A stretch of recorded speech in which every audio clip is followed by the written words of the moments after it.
इस वक्त दिल्ली से एक बड़ी खबर आ रही है। दिल्ली में सोशल डिस्टेंसिंग की धज्जियां उड़ाई जा रही हैं। दरियागंज इलाके के बाजारों और सड़कों पर लोगों की भीड़ लगी है। एहतियाती तदाबीर नहीं किए जा रहे हैं इख्तियार। समाजी एहतियाती दूरी के नाम पर जमे गफीर। तो इस वक्त बड़ी खबर आ रही है राजधानी दिल्ली से। दिल्ली में ही सोशल डिस्टेंसिंग की उड़ाई जा रही है धज्जियां। दरियागंज इलाके के बाजारों और सड़कों पर लोगों की देखी जा रही है भीड़। एहतियाती तदाबीर नहीं की जा रही है इख्तियार।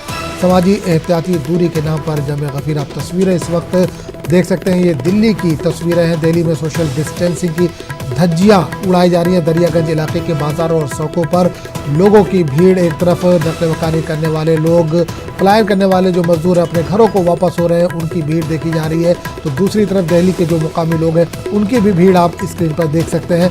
दिल्ली में सोशल डिस्टेंसिंग की धज्जियां उड़ाई जा रही है। दरियागंज इलाके के बाजारों और सड़कों पर लोगों की भीड़ नजर आ रही है।